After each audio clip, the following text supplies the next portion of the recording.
BRS सदर के चंद्रशेखर राव 13 अप्रैल को चेवेल्ला पार्लिमानी हलके में एक बड़े जलसे आम से खिताब करेंगे। पार्टी के कारगुजार सदर के टी रामाराव ने इस बात का ऐलान किया। तवक्को है कि वो 4 अप्रैल को उगादी त्योहार के बाद बीआरएस के लिए लोकसभा इंतखाबी मुहिम का आगाज करेंगे और पार्टी क़यादत इस सिलसिले में अपने शेड्यूल को हतमी शक्ल दे रही है।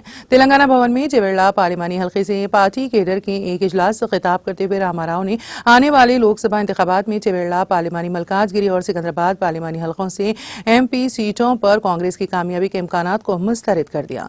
उन्होंने कांग्रेस की क़यादत पर तनकीद की कि वो अपने मौजूदा कायदीन में से उम्मीदवार खड़ा करने में नाकाम है और इसके बजाय बीआरएस के लीडरों को इन पार्लिमानी हलकों से लड़ने के लिए शिकार कर रही हैं। कांग्रेस अंदरूनी इंतशार से निबुर्द आज़मा है और अपनी इंतखाबी कामयाबी के लिए मजबूत उम्मीदवार खड़ा करने से कासिर हैं, सिर्फ इसलिए कि चीफ मिनिस्टर रेवंत रेड्डी और MP रंजीत रेड्डी ने एक दूसरे से हाथ मिलाया है।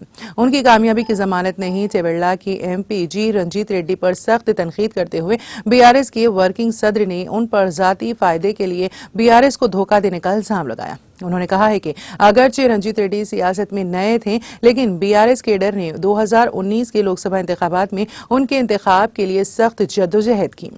पार्टी की जानिब से उन्हें इंतहाई अहमियत और अपने हलके में आजादाना तौर पर देने के बावजूद उन्होंने पार्टी और इसके केडर को धोखा दिया। रंजीत रेड्डी ने आइंदा इंतखाबात लड़ने से दस्तबरदार होने के अपने फैसले का इजहार किया क्योंकि वो सियासत छोड़ने का मंसूबा बना रहे थे, लेकिन वो खालिसतन सियासी ताकत और दौलत के लिए कांग्रेस में शामिल हो गए।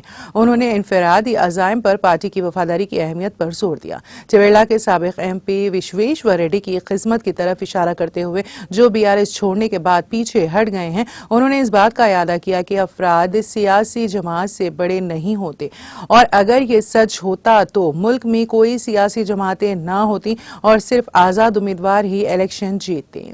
पार्टी की इंतखाबी कामयाबी के इम्कानात पर एतमाद जाहिर करते हुए रामाराव ने कासानी ज्ञानेश्वर को चेवेल्ला के लिए एक मजबूत उम्मीदवार के तौर पर सराहा। समाजी मसावत के लिए उनकी देरीना वाबस्तगी और पसमानदा तबकात, BCs, अक़लियतों और हल्के में दीगर बिरादरियों के लिए उनकी खिदमात का हवाला दिया।